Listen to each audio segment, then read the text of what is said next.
Recently I played Resident Evil 4. That's right, I'm back to grace you with the dynamic duo of gameplay and words. This time I'm talking about a game that comes from the sensational Resident Evil series, known for creating heart-wrenching emotional scenes like this. I've been expecting you, my brethren. No thanks, bro. Residents of the Not So Nice 4 is a game that's been released from Capcom numerous times. Of course, I had to ask myself why. After a quick trip to the throne room attending to my royal duties, I finally came up with the answer that I've condensed down into a singular acronym: Strategically Perfected Endorsement of Replicated Mechanics, or SPERM for short. Anyway, let me give you the rundown on Leon's vacation to the town of the iniquitous inhabitants. Yeah, I've been expanding my vocabulary. After the grueling events of Resident Evil 2, Leonardo Canada is tasked with rescuing the president's pride and joy, his daughter Ashley, who got captured by some road-warring cultists that plan to force her into violent, sinful acts like doing farm work. The investigation takes Leon to this small village where the average age of the population can be described in 2 words: pension collection. He then commits several crimes, including, but not limited to, first-degree murder, breaking and entering, theft, possession of arms, and destruction of property. I would make a call to the authorities, but my call would probably go straight to Leon's phone, showing just how corrupt the government is. After helping the elderly get their daily dose of physical activity, Leon unfortunately doesn't receive an invitation to bingo night and storms off heartbroken. Where's everyone going? Bingo?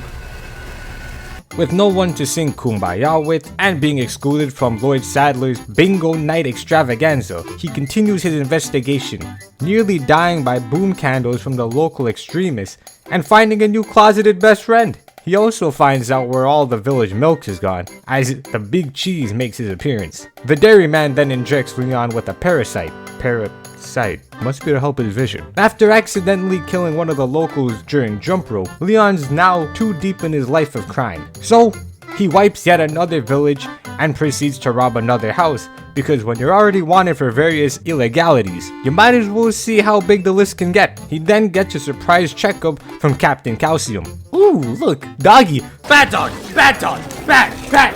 With now even animals giving him the cold shoulder, Leon takes out his frustrations on the local marine life when the NyQuil injection from Dr. Derry finally kicks in and he gets hit with cult propaganda via parasitic airdrop. After receiving unskippable YouTube ads about the Los Illuminados in his own mind during nap time and giving back shots to a giant, Leon makes his way to the church where Ashley is. Using primary colors I learned in grade school to create the bat signal, Leon unlocks a door to the broom room and rescues Ashley, then proceeds to further reduce Spain's population. Being surrounded by the sardines from SpongeBob, things are getting kinda grim, so they book it to a nearby cabin where Louise already set his spawn point. Leon and Louise play a game of custom zombies, and then Louise dips because his mom called him home for dinner. Then Leon plays Ring Around the Rosie with the local lumberjacks, and a 1v1 against the milkman brings Peach and Toad to a castle where they play a game of mildly life-threatening dodgeball.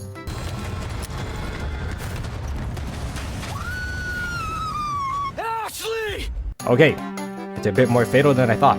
You know, I hope the owner of this castle has insurance. I mean, come on.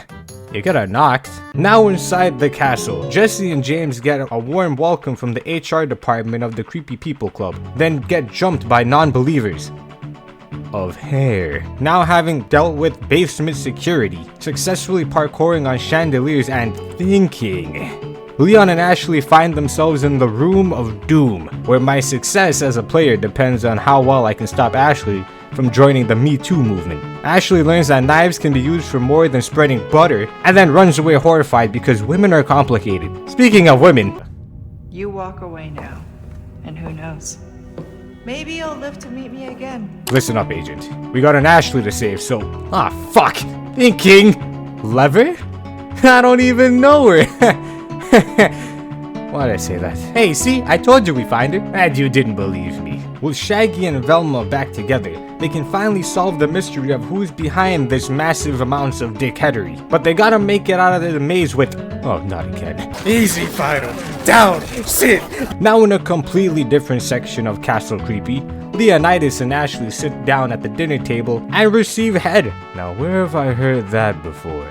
Now this is definitely a Scooby-Doo episode. So now that Tweety Bird's trapped, Ashley has to continue her Scooby-Doo adventure all alone. Okay, quiet. Ah, that nearly got you, didn't it? Not me though. Yeah, I just exude bravery. Now done with her Dark Souls pacifist run, Presidente Jr. puts Raccoon City's best back in action, and then gets snatched again. What's become of the Amber? Sorry, nothing yet. Alright, enough of that. It's Leon's turn to play Dark Souls with a gun. Think of it like a magic wand that controls lead. Leon then becomes a true American and fixes all of the game's bugs with patriotism, and then throws it down in the room of twin terror. Oh, they're holding her mouth open. What is that, grape juice? Good question, IceBeatsDragon from twitch.tv/IceBeatsDragon. I have no clue. This must be where alien isolation came from. Pretty fitting for a cop to get a predator to freeze. Am I right? Am I right? Uh-oh. You're not even a dog, man! Together with his tag team partner, Leon and Louise hit the snooze button on the villagers, helping them take a little dirt nap. Then they fight a 2v2 against a couple giants and win with a bank stick and a free ticket to Nacho Cheeseland. Then they hopped on a roller coaster at Underland. It's like Wonderland, with more safety code violations. Some more bro karting, and then Leon goes mano a mano against Captain America. Louise finally gets the motivation to quit smoking.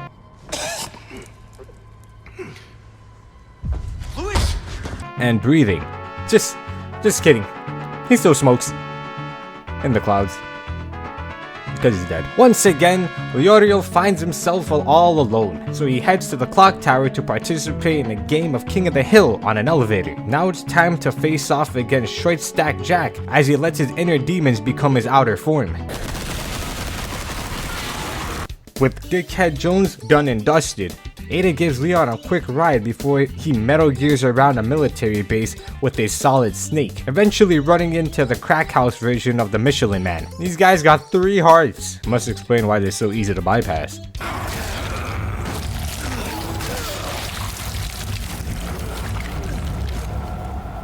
Get up! Okay. After firing up the synapses while firing at the fat and the assless, Leon reunites with Sleeping Beauty and they make their way through the construction yard. Now hold up a minute. You ever thought about what it would be like to be the president's daughter? You could have anything you want. A fancy car? Done. A yacht? It's yours. You want a unicorn? With a little creativity and possibly super glue? Sure.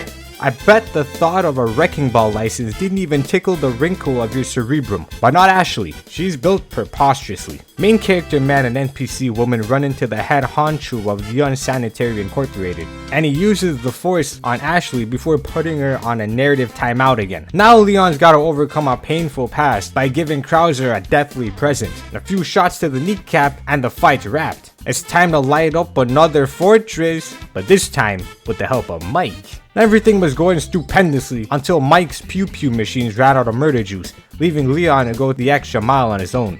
At least Mike is fine. R.I.P. the boy. He was a real one. Skipping ahead real quick because of time, Leon and Ashley make it to the Dream Machine and pulverize the parasite.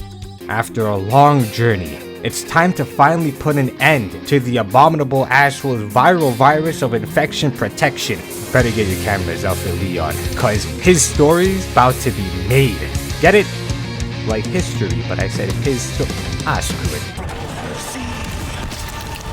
Thanks to a little gift from Ada, Leon and Ashley make it out alive and ride off into the sunset. Overall, a decent story that had an interesting plot, with the real highlight being the iconic characters. From the villains like Ramon, with his irritating flamboyance, to the characters like Luis, who was sneaky and mysterious, never fully letting Leon get a good read on him. Compared to the original, the characters in the remake are written in a more realistic and dramatic way. Leon goes from being a badass superhero with all the one-liners. You gotta smoke?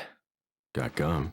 To being a jaded cop, understandably over this whole fiasco before it even begins. Ashley's reactions are less exaggerated and more grounded, being less dramatic than the original.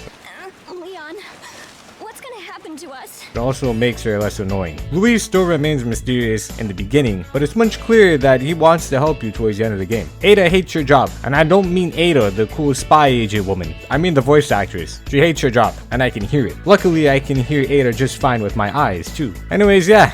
A good story to go with some of the best survival horror gameplay in the series. Not bad.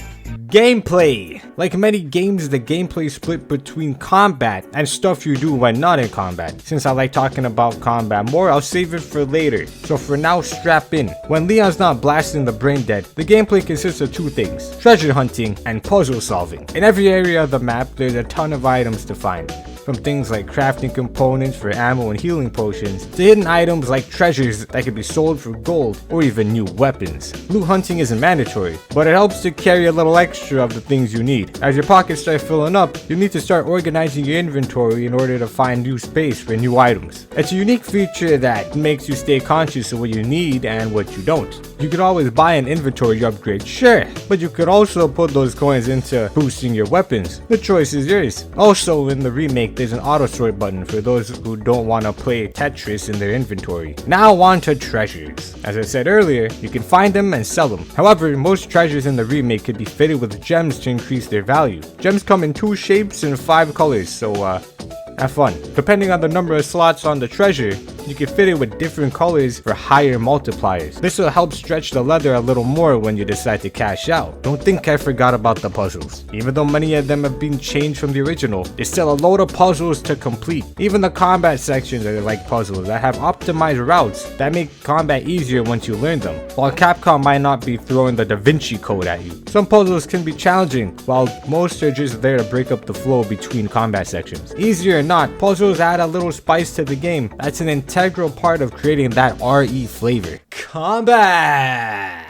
If the original RE4 was known for one thing, it would be the dumbass tank controls that made the combat feel so slow and awkward. However, when you finally got a grip on how it worked, suddenly it made the gameplay so much more entertaining. Was it perfect? Nah, as I said, slow and awkward. But it created this vulnerability that played perfectly into the horror atmosphere Capcom was going for. Being forced to stand still while Leon popped shots made you care more about your positioning and finding a good time to reload. You had to play smarter to deal with crowds of enemies and start swiping with your knife to conserve ammo. The controls in the remake are similar to modern third-person shooters. Leon can move, shoot, and reload all at the same time. Action is quicker and more intense, with more options in combat. Knives now have durability, so relying too heavily on slicing and dicing will eventually put repair knife at the top of your to-do list. You could also execute enemies on the floor to stop them from rising up for round 2, or just do major damage to tank your items, again at the cost of your durability. Honestly, the combat systems are so different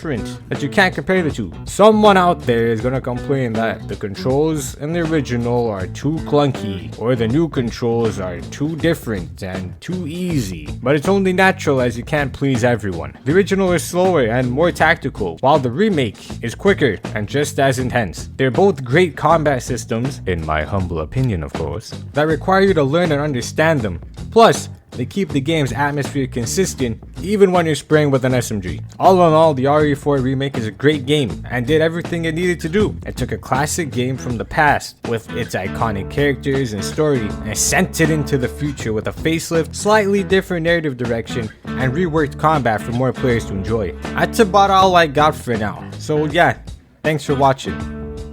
Oh, and thanks for getting me to the big 100. It really does tug at my emotional arteries. Anyway, until next time. Hasta luego.